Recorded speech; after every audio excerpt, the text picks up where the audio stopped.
Juniper Books presents The Luckiest Man in the World by Molly Cutpurse, narrated by John Crabtree PhD from his notes recorded at the time. Chapter 1.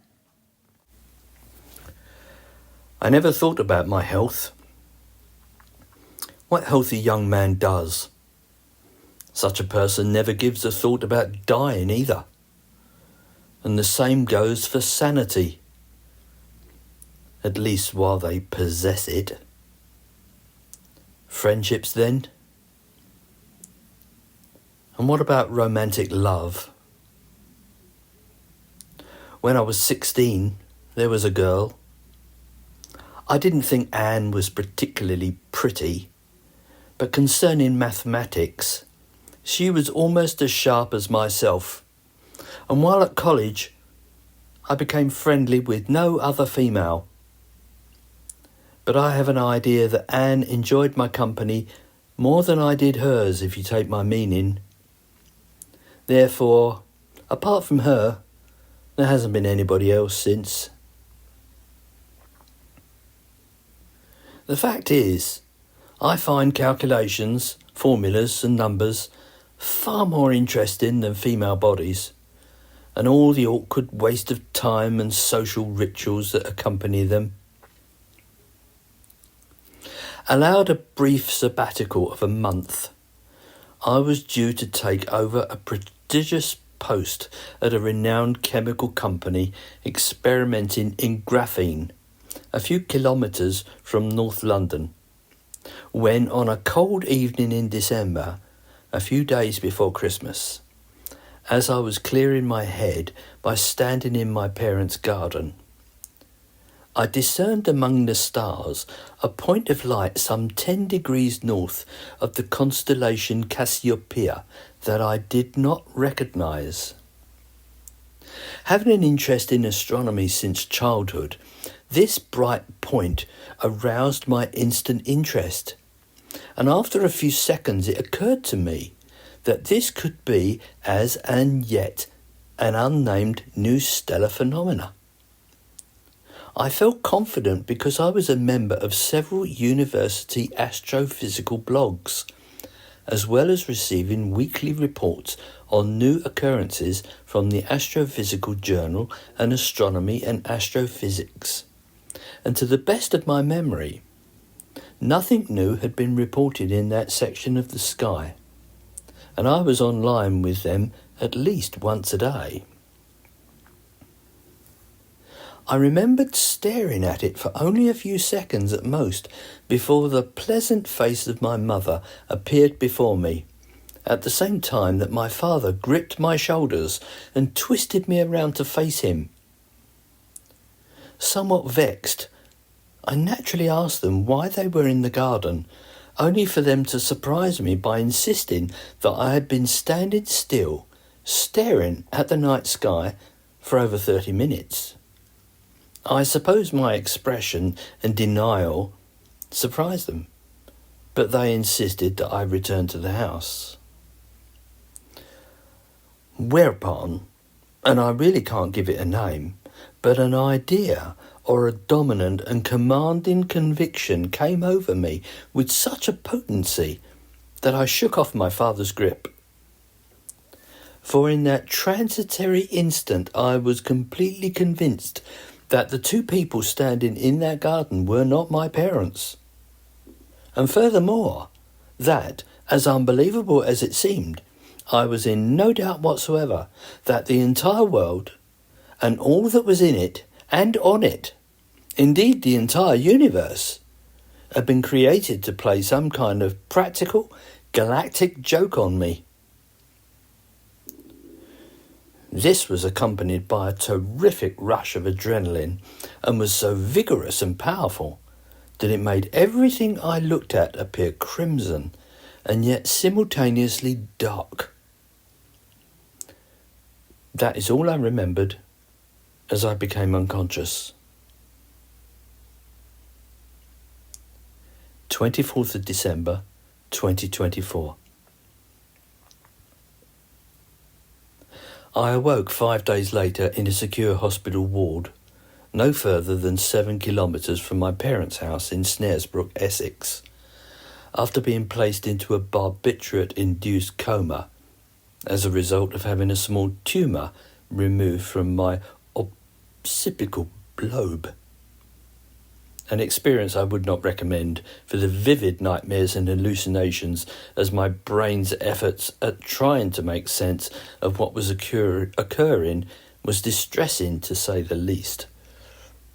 One such hallucination over many nights, I assumed, involved a benevolent and tall white humanoid creature who did nothing but stand beside me holding my hand.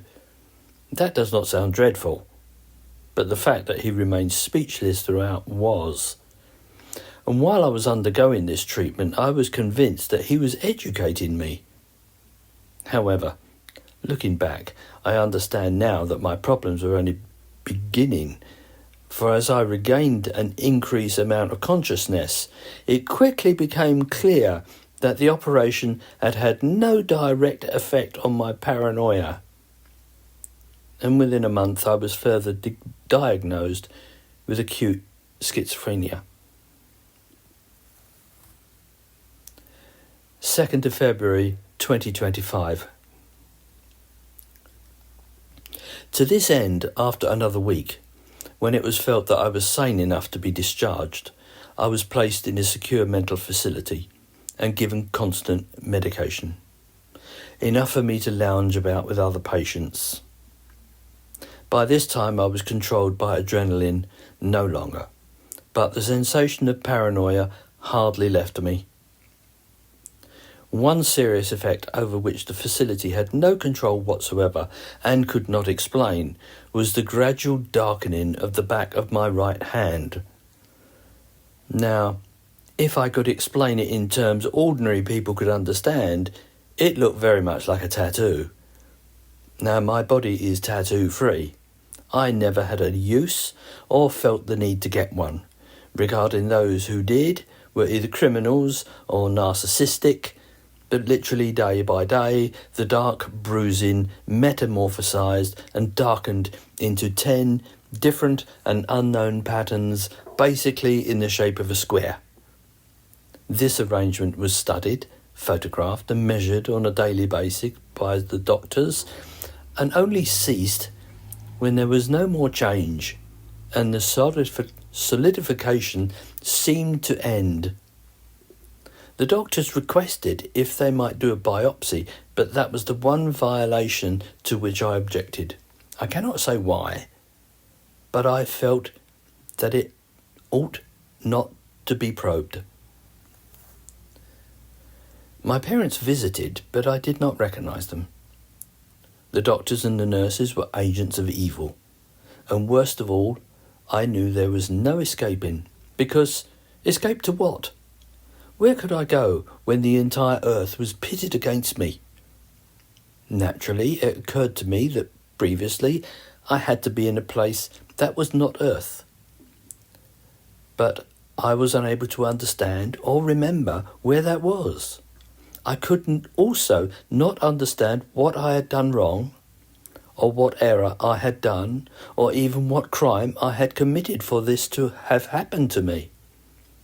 As the days passed, I felt as if I were the loneliest person in the entire universe. It was as if I were a ghost, yet a ghost that people could see and touch. Yet my iniquitous doctors and nurses incomprehensibly attempted to comfort me. I was allowed a notebook and pencil, and my waking hours consisted of me writing complex formulas for which I thankfully had not lost any of my education. Days, weeks and months passed, and I was told that my operation and my chemotherapy had been a complete success. My hair grew back, concealing the scar, and over time I even began to eat better, as it had become clear to even me by then that it was obvious that poisoning me was not on the agenda of those who kept me there. 10th of July 2025. Then, one warm summer's day, a young woman arrived and was allowed to talk to me. I had seen her previously from a distance and understood that she was not a member of staff. But it was only after we spent some time chatting, as I wrote in my notebook, that she told me that she had a brother that had gone away and she hoped that one day she would meet him again. Now, what was it about her words I cannot say, but it caused my mind to generate what I can only describe as a click. A sudden reinterpretation, and I glanced up from my notebook and recognised her green eyes. "Maggie, is that you?" I had never been close to my sister, even though I loved her as a brother ought to. I remember her as an older sibling, not only because of the age gap, but also because she had been a person more interested in the ordinary things of life, places and events that regular people enjoyed. In other words, she was not an intellectual. She was bright, but she was never encouraged by our parents to make the most of herself. She was, as the norm in our common and middle-class British family, expected to make the best of herself, physically, find a mate, marry and produce children. Whereas my parents encouraged me to ask questions and explore the curve of wherever my imagination took me, she was degenerated towards leading an uncomplicated and simple life of a straight line. Within the space of that disturbing click, previous memories unaccountably were unlocked, as if a monstrous key had been turned, and I once again passed into unconsciousness, coming round, I was told, after only a few seconds. Whereupon the world was returned to me with only the slightest amount of memory loss about what had happened during the previous 7 months. It was as if I had woken up again, as if I had become conscious of the real world as a baby might perceive it, but with all the memories that I had once owned. When they arrived, I greeted my mother and father as parents, but at the time I simply did not have the vocabulary to describe how I had felt during my absence from the real world. Mention was made of paranoia, of God, of supreme evil, and heartbreakingly of a distance greater than any that could be described. Yet I was not allowed home just yet. In decreasing doses, the woman doctor in charge of my welfare lowered the strength of my pills I was told to take every morning, and I could see in her eyes and by the way she smiled that she was pleased with my continuing and increasingly good health. 20th of September 2025. When autumn arrived and I was walking with my sister in the private grounds, we were abruptly asked to return and were both directed to the doctor's office, where our mother and father awaited us. And after my father had signed for me, I was told to pack my few things, for I was being released into his care. It's odd, but I wasn't joyful. Pleased, but not overly ebullient. Mainly because I had never been a person who smiled a great deal or had laughed much in my 22 years. I remember shaking hands with the doctor and remembered what a strikingly symmetrical face she possessed. But all too quickly I found myself in Father's car, and I watched the mental facility becoming smaller and smaller until we had passed beyond its secure gates. Once home, I admit, I didn't know how to behave. I asked to use the toilet, and my mother embarrassingly reminded me where it was. Previously, I would have just made myself something to eat, But now I sat on the sofa waiting for somebody to place food in front of me. It was all too obvious that I was uncomfortable in my new surroundings, and I sat as if I were a polite visitor, yet a strange one, for I knew where I was and who these people were. I constantly wondered what they expected of me.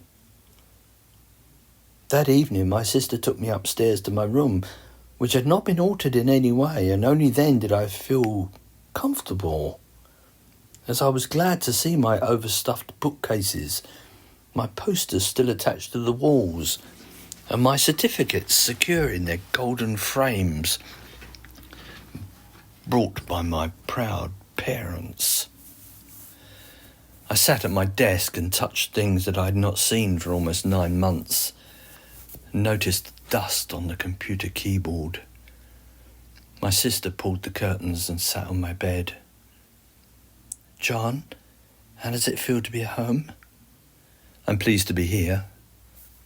Feels comforting, and yet weird at the same time. As if the person who used to sit here has just walked away. "And do you think he's coming back?" I touched my head and felt the scar beneath my hair with my forefinger. It felt rough and out of place, as if it was something that ought not to be there.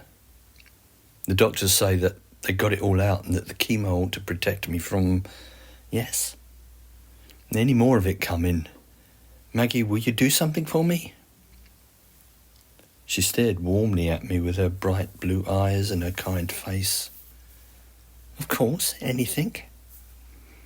"I asked you because Mother and Father are, how can I put it, too close. Not that you are not, it's just that, well, you know what they are like." Maggie raised an eyebrow and smiled. "I know what you mean. Life certainly hasn't been the same around here since what happened to you. I think as the eldest, they expected me to cope better, without any caring for me at all. Sorry, you were saying?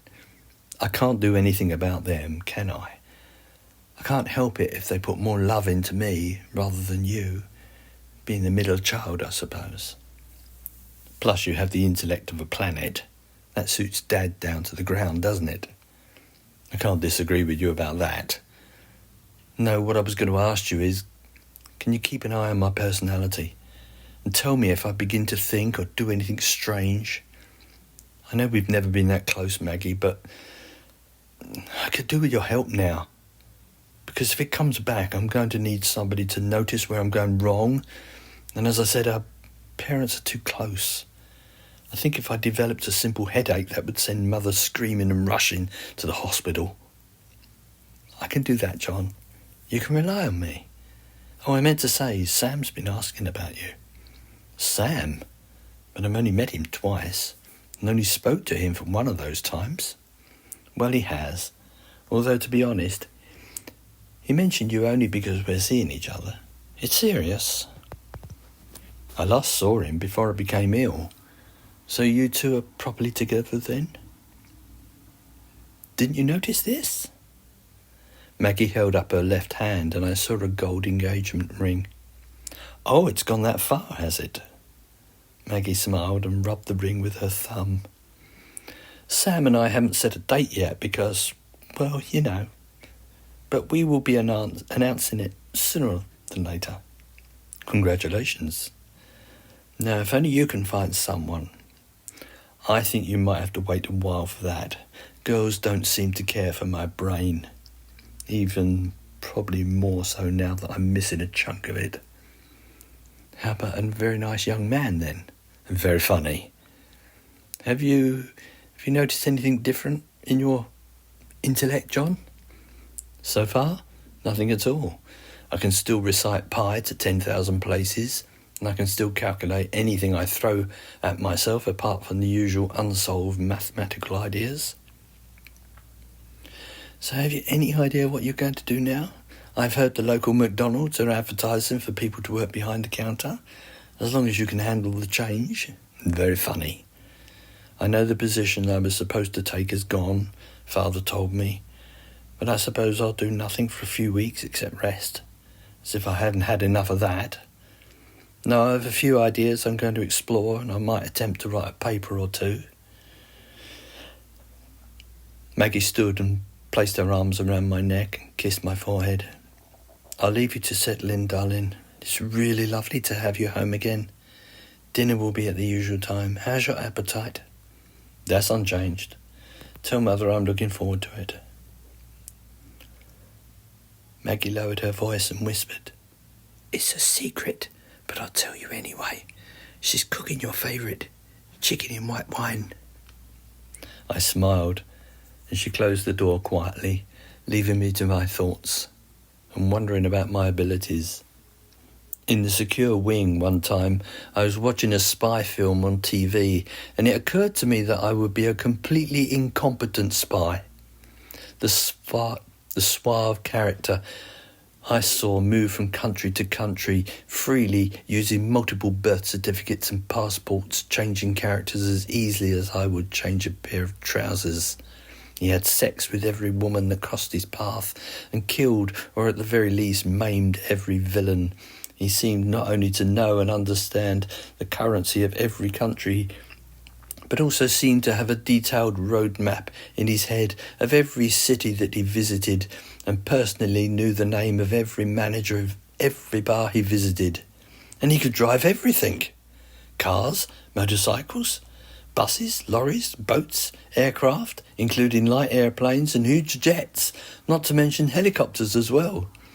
And it amused me at the time as I realised just how different he was to myself. For I had been known to become lost on the underground, and more than once had left the house wearing different shoes. I couldn't even swim or ride a bicycle. And how I managed to pass my driving test on my first attempt, I still have no idea. The reason I mention this is that after Maggie left, I was left alone with my thoughts, wondering what exactly I could do as regards earning my keep. The more that I more than understood that sooner or later Father would want to approach this difficult subject, and I knew that as much as I found my bedroom comforting, at some point I would have to begin looking for a position somewhere. And the plain fact was, I didn't think I was ready for such a step. At least not yet. Although my health was better in a general sense, should we say, healed? I still remember what it was like to feel the entire world had been against me. I no longer had that core feeling, of course, but all the same, I didn't yet feel as if I had the strength to look the world in its eye and deal with the multiple instances of whatever I might come up against. Does that make any sense to you? And although that white humanoid creature still visited me in my dreams, I no longer was afraid of him. I just wish I could remember what he looked like. His curious form of communication certainly intrigued me. His thoughts came to me as just that, thoughts. Thoughts of what the markings on my right hand were for, how they could improve me, and more important, how I could use them, showing me that by touching them in a certain way, then, well, you will see. Although, of course, when I awoke, I perhaps stupidly tended to dismiss them as a function of the operation, and therefore convinced myself that over time, as my body healed, the creature would visit me less frequency. I was only thankful that he was generated from a beneficial part of my brain. However, why my brain was so concerned with the unfathomable markings on the back of my right hand, I had no idea. This condition, now given as many names as the doctors who had examined me, had been labelled hyperkinesis and hyperpigmentation. The simple skin hemorrhaging remained with me unaltered, and it was the only issue my father had with me concerning the fact that I had refused the biopsy. And every morning I saw him looking at my hand over breakfast out of the corner of his eye, as did my mother, but with less aversion. Simply out of sheer interest, I turned on my computer and opened an astronomy application and set it for one of the winter months.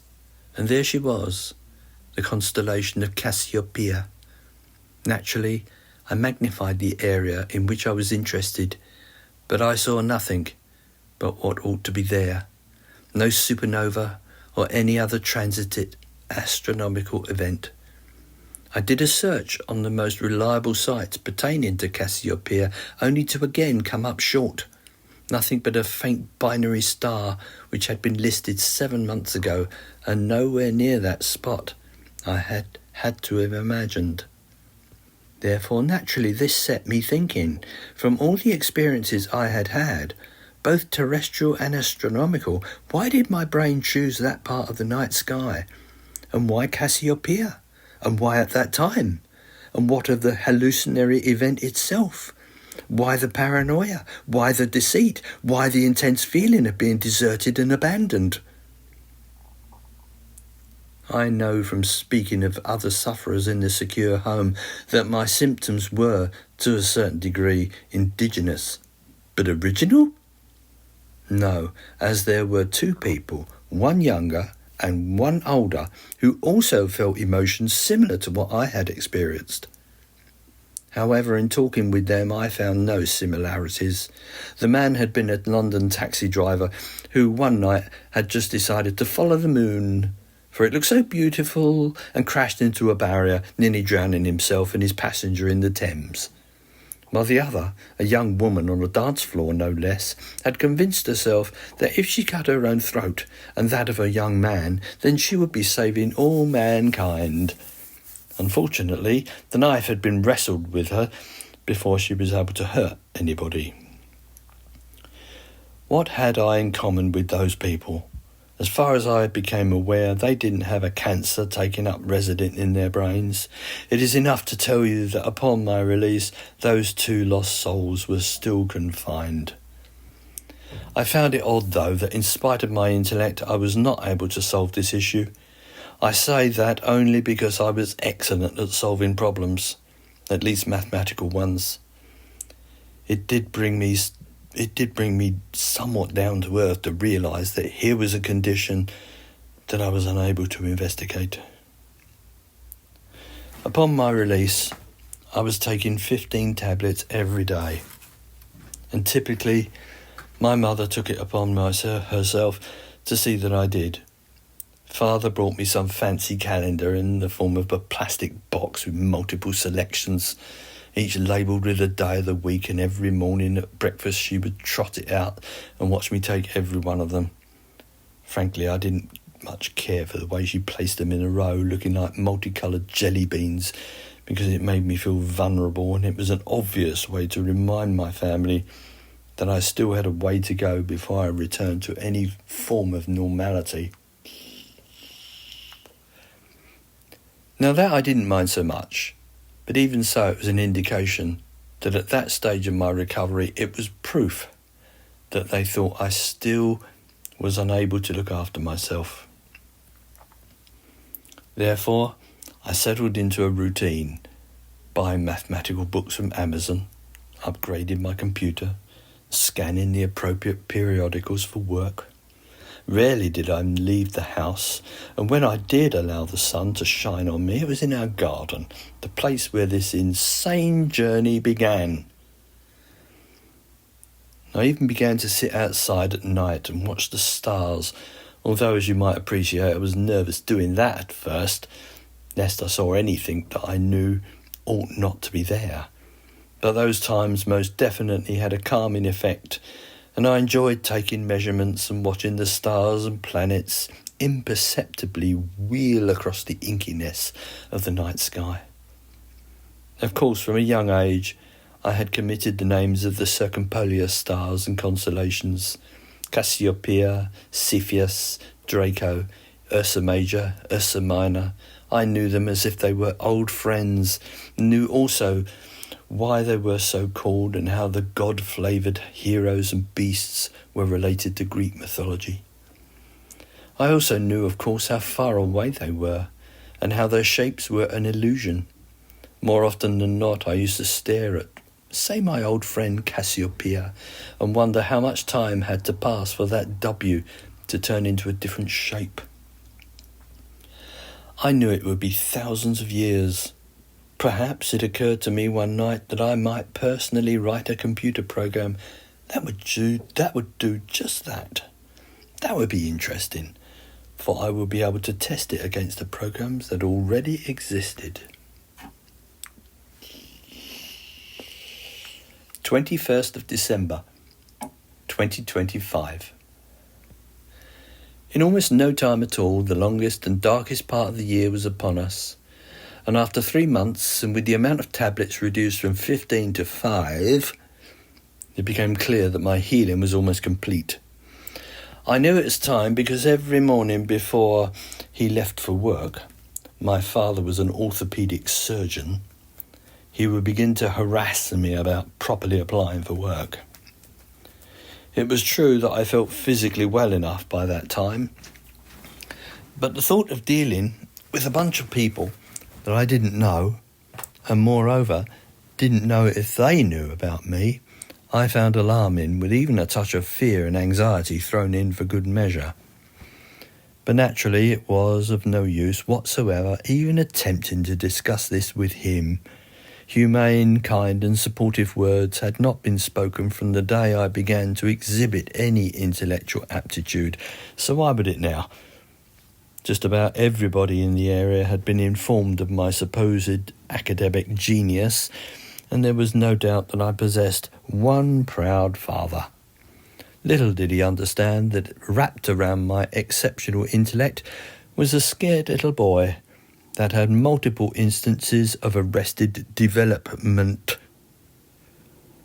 I was certain that my mother knew, but as she was so completely under my father's dominating personality, I believe she lost her fine and subtle gift of mothering a long time ago.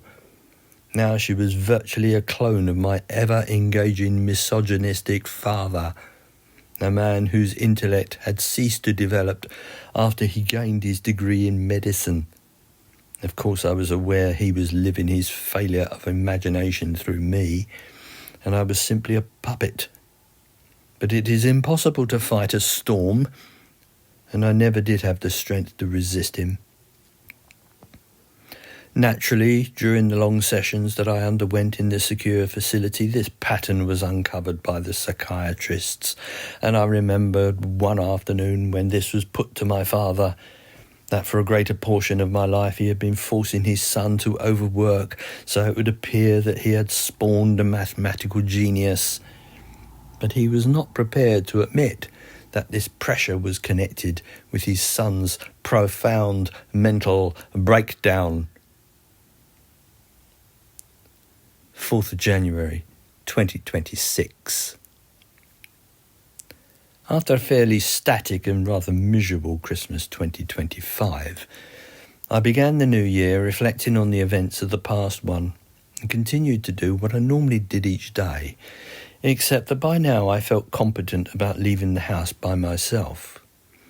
Although we lived in a more expensive and desirable part of Snaresbrook, consisting of a large 1920s house set on a corner between two streets, there was not a great deal to do. If any member of the family wanted to travel into London, then the station was close, and the Underground Central Line would take a person into the heart of London quickly. Any longer journey in the car was required. Therefore I spent time wandering across the fields close to Eagle Pond, where I hardly came into contact with anybody which suited me. It was at times like this that I would daydream about travelling specifically to New York. Why there? I had no idea. Living there seemed the opposite of Snaresbrook. Maybe one day. Note the contraction. It was during one of these walks that the entire pattern of my life changed yet again.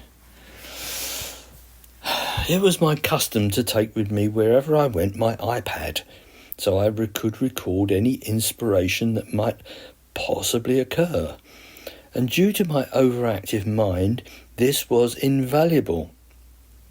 One of my favourite apps showed the position of every star and every other heavenly body. All I had to do was point it at the sky, even in the daytime, and there they were on the screen. 6th of January 2026. I remember this was a bright day, memorable because my father had passed across to me over the breakfast table a quantity of pamphlets regarding several teaching positions currently being offered by 2 universities, and I have to admit that I found these depressing. The thought of leaving the security of my home to live and work at one of them, hundreds of kilometres away in the north of England, brought me to a state of despondency. Although I tried my hardest not to show my true feelings, I don't think I succeeded at all, judging by my father's stern silence. It was only because I excused myself that I'm sure prevented a quarrel, especially as Maggie wasn't currently there to agree with me. Therefore, I had waited for my father to leave for work and for my mother to drive into Ilford to do her weekly shopping. Only then, with no more fear of being emotionally hijacked, did I leave the house and begin my wanderings over the fields. That particular morning I had awoken thinking about the Tate conjecture, and that was still on my mind as I unhurriedly walked towards a copse of elm trees on a particular section close to the pond. I felt the mathematical problem offered me a degree of comfort. The trees grew in a favourite area of mine, and while sitting next to a favourite oak, it was on a slight rise. It offered me a fairly grand view of the area. Therefore, sitting on the small piece of rubber sheet that I always had with me to avoid getting my trousers wet, I powered up the iPad and began to enter in formula, the result of my thinking. I remember it was cold but bright and quiet, the only real disturbance being the birds, and that's how I liked it. And that's where I let time run its own course until the sun began to lower itself towards the horizon. However, after hundreds of lines of formularising, I eventually saw where the problem lay, and my fingers stopped as I waited for inspiration. Normally, staring at the formula engaged my brain, but for an unaccountable reason, I looked at the sky, perhaps hoping that the untarnished blue, slightly offset by the setting sun, might be the base upon which my imagination would work. Therefore, I drifted into a kind of daydream which in itself was not unpleasant, as I was able to fully visualise the formula in my imagination. I will certainly not bore you about the Tate conjecture, but I will say that something did not look right, for a period was hanging over the QL, a point that certainly ought not to be there. I checked what I had already entered into the iPad, and it certainly wasn't there, so I continued to stare at the sky again, hoping for inspiration. Only this time I saw a white dot just by itself. At the time I hadn't known any better. I might have convinced myself that it was a star, but the day was still far too bright. A waxing crescent moon was hardly visible, so a star certainly ought not to be. However, there it was. Not yet panicking, but with an almost indecent sense of curiosity, I opened my astronomy app and pointed it at the point of light, and only then felt an odd sensation in my stomach, as I found I was pointing my iPad at nothing less than my old friend, the constellation of Cassiopeia. It's odd how one brief glimpse of something friendly can bring back months and months of terror and anxiety, and within seconds I was trembling so thoroughly that I was unable to hold the iPad steady, so I rested it on my lap. My investigation concerning the Tate conjecture completely forgotten, as my imagination conjured up more months of isolation back in the secure ward. again caused no doubt by the return of the tumour. However, this time was different, for as I waited for the paranoia to take hold of me, it never arrived. All I saw was a man in white staring at a point of light against the blue sky. Nothing about me had changed at all. I did feel a little odd when I noticed that the light was growing brighter, but I'm sure I felt no more fear or unease than anybody else who happened to see something that they were unable to explain. In fact, the opposite happened, for as the light began to become brighter, I felt a warmth, a sense of coziness envelop me as if I were welcoming an old friend. And the brighter it became, the less afraid I felt. What I was experiencing was the very polar opposite of what had happened previously. And so with no particular purpose, reason or foundation, I watched the white pinpoint grow larger as it became a ball. And I got a sense that it no longer was in the heavens, but it was now in the atmosphere. And still it descended, quite slowly, drifting down and down, until it almost touched the field.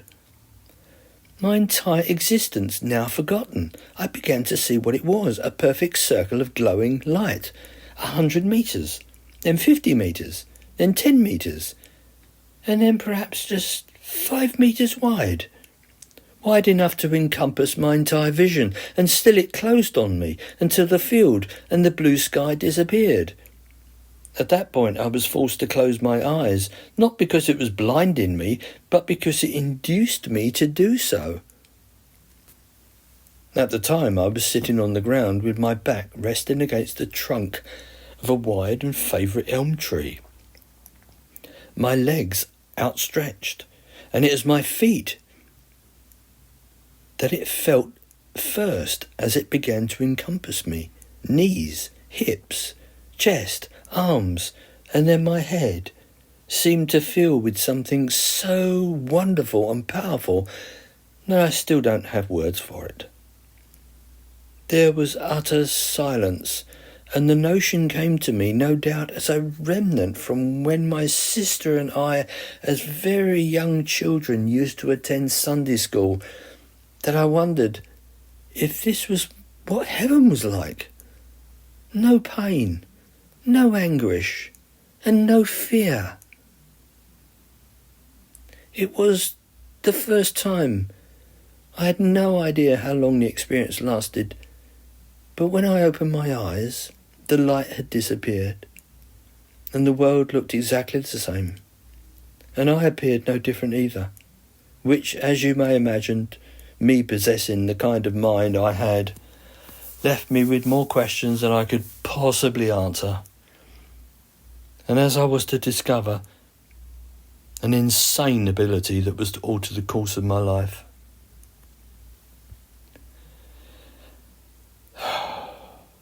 Upon arriving home, I found myself alone and went immediately to my room, debating whether or not I should mention what happened to my family. But after only a moment's thought, I knew that telling my parents would be a huge mistake. I most definitely felt that the slightest whiff of anything unusual, my father would be the first to call for the men in white coats. As I sat on the end of my bed, and I felt as if I was being as honest as I was able to be, I actually felt okay. In fact, I seemed to be more than okay, and if somebody was to have put a gun to my head, I would even have used the word radiant.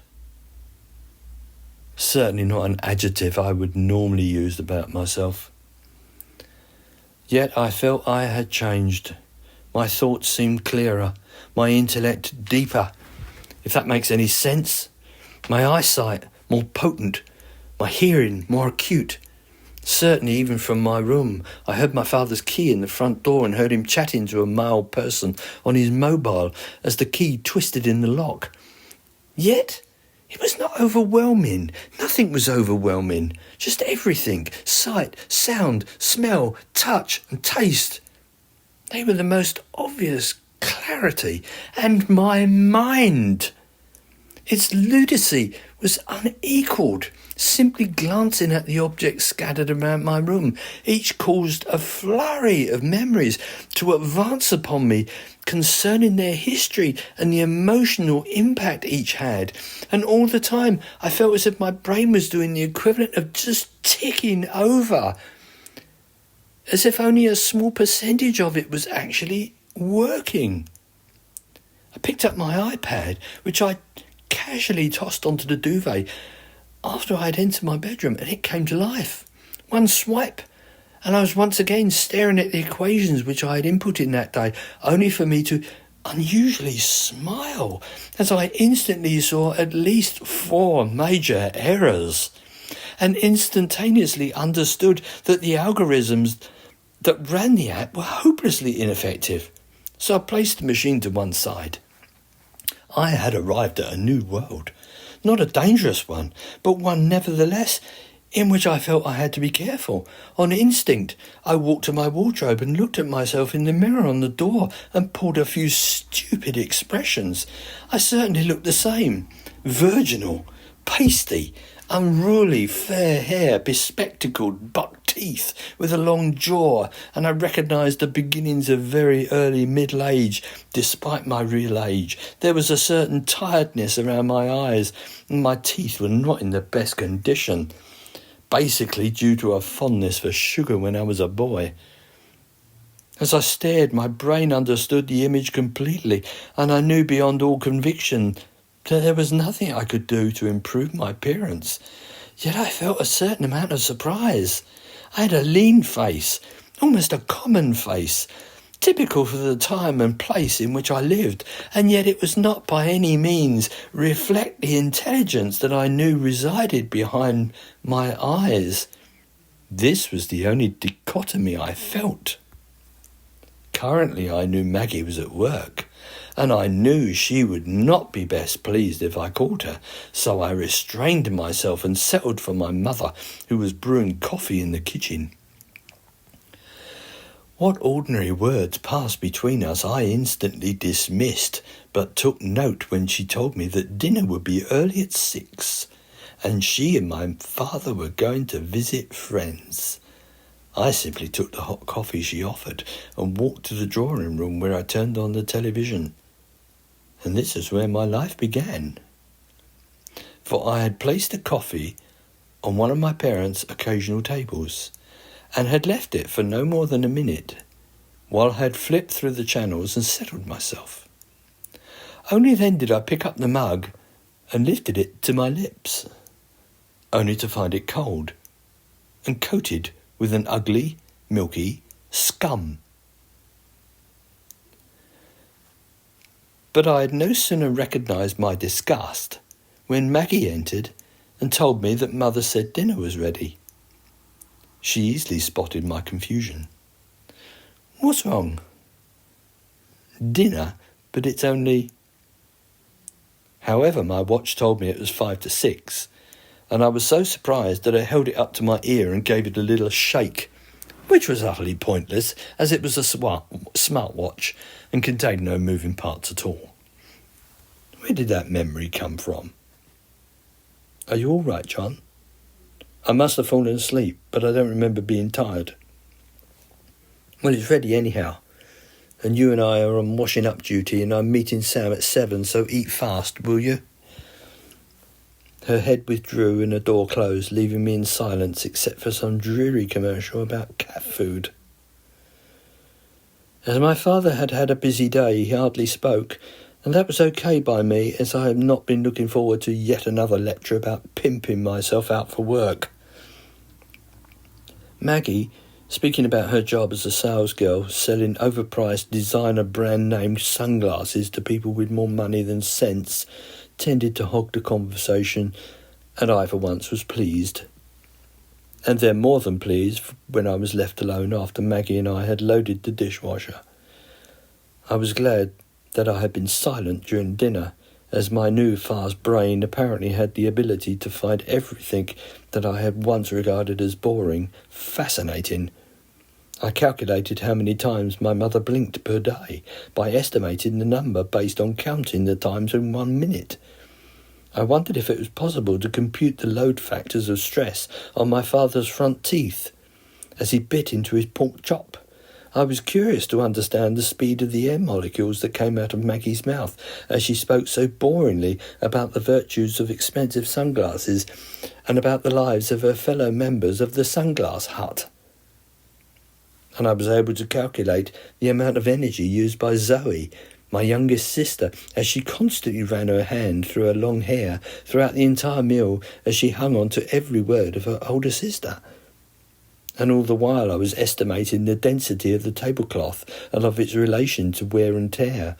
I was also able to estimate how many particles of pepper were left in the air after father had dusted his dinner, the refractive index of the glasses from which we drank our bottled water, the number of bacteria in our bodies, how many calories of heat we were conveying, and working out how fast my father's beard grew per second. With hindsight, it was easy to imagine that such an intense amount of information might have overloaded me, but the truth was it did not. As I sat picking at my own chop, mash and peas, I felt like a supremely powerful computer with the world offering only enough information so as not to overload me. Yes, for the first time ever, I felt as if I were in charge of myself, and more importantly, my destination, whatever that was going to be. My family, particularly my parents, now tended to fade from this story, and interestingly enough, I did not mind at all. It is enough for me to know that they were the vessels that enabled me to exist, but beyond that they faded into insignificance.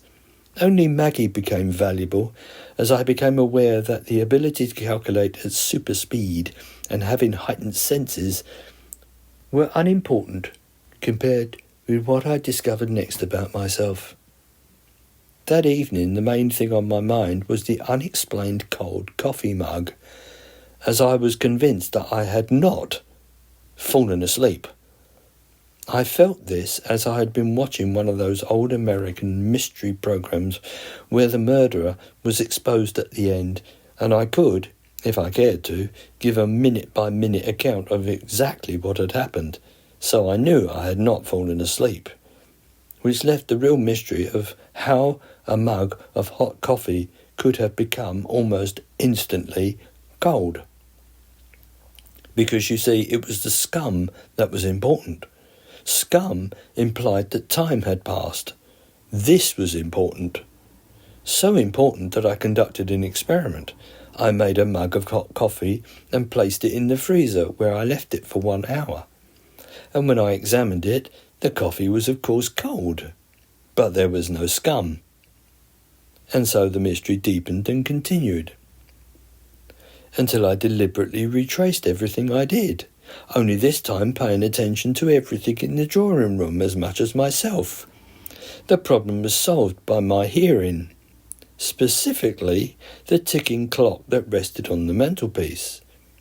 Its regular sound caused a cascade of thoughts, images and memories, and in particular the unreasonable face of a chap called Len, who I met at Oxford.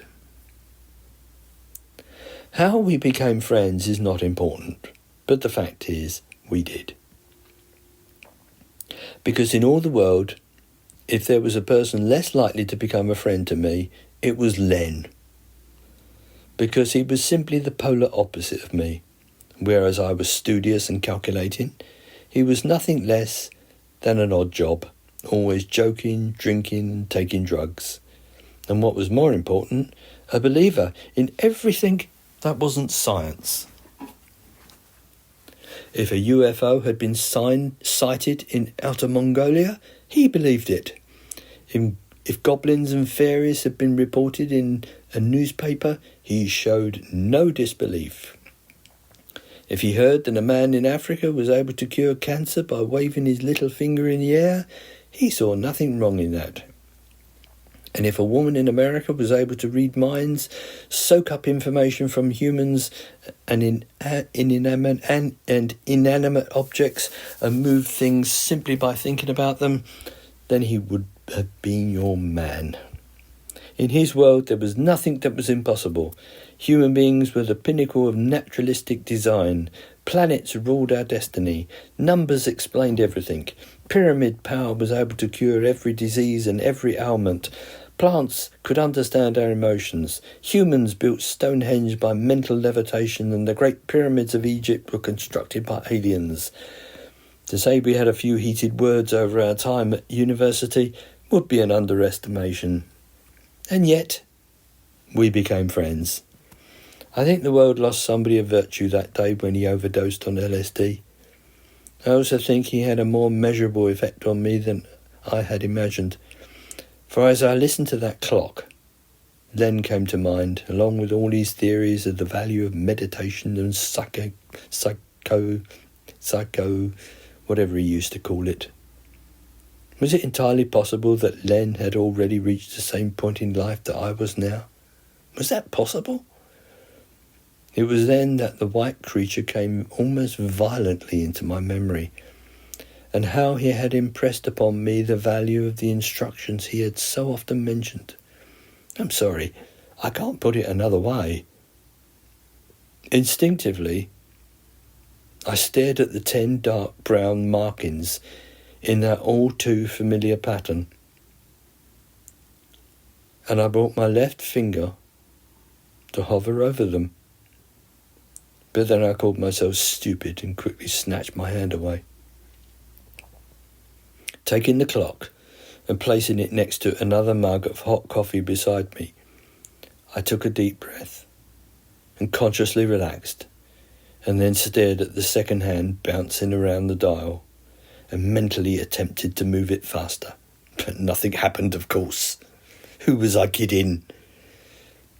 Until I found I had lost control over my left forefinger again, and almost as if I was simply an impartial spectator, watched the tip of it lightly touched the markings. And apart from the light changing in the oddest of ways, as if a rotating fan had been placed over the source, which gave me the impression of stuttering, what surprised me was not only that the damn clock hand did move faster, but it positively spun faster. And at this I was so surprised that I broke off my concentration. My hand became under my control once again, and I stared at the mug, hardly believing what I saw, for the coffee was cold, and there was the scum.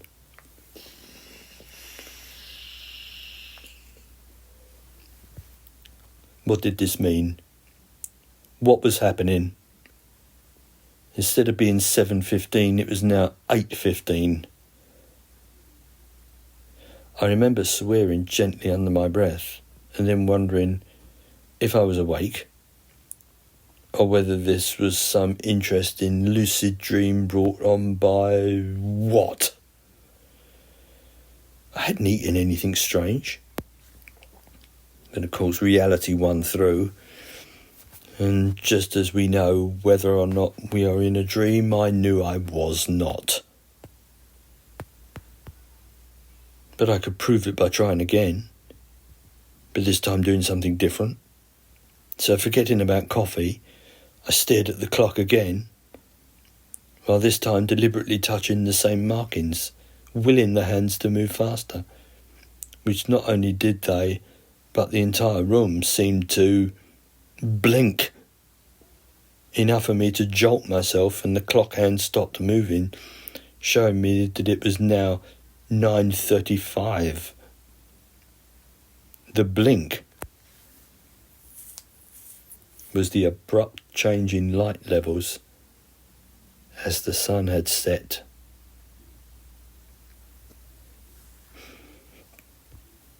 I was by now emotionless, except for a weak sensation of fear and natural curiosity.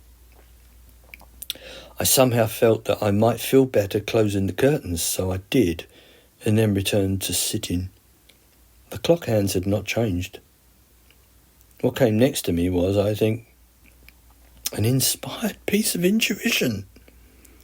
So I took my mobile, opened the camera app, set it to video, and propped it securely against two well-thumbed and favourite books, The Joy of X by Stephen Schrockitz and An Imaginary Tale by Paul Nahan. I began recording and sat back again, concentrating on the clock and touching the back of my hand again. So then it was almost instantly 11:40 before I had hardly any time to relax.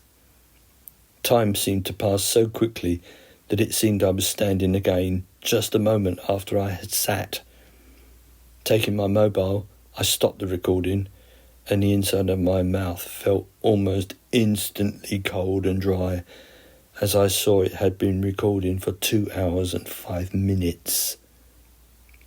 Even my hands felt clammy as I played the video, and there I was, backing away from the camera and sitting on the end of my bed, and then I was not. The room was empty, and yet I saw the video counter advancing the seconds. With a hesitating forefinger, I swiped the timeline to almost the furthest part, and then, bang, I reappeared again, and then watched as I stood and moved closer to the camera, and the video ended. This was madness. And instantaneously my mathematical brain computed the logic which had to have appeared. Somehow I had projected myself into the future. An idea. I glanced at my wristwatch, and there was the truth, for it read 6:45. This time I did not sit on my bed. I fell backwards onto it, staring onto the ceiling, struggling with the thoughts which made no logical sense at all. In my mind's eye, I again saw the white illusion advancing towards me and shivered, even though my bedroom was not cold, and I felt myself shake in order to bring myself back to normality. However, all that happened was the overall light somehow darkened, as no more light was entering through the thin crack where the curtains didn't meet. Then I lost consciousness, or as I would normally describe it, I fell asleep. You have been listening to an audio production of The Luckiest Man in the World by Molly Cutpurse, narrated by John Crabtree PhD.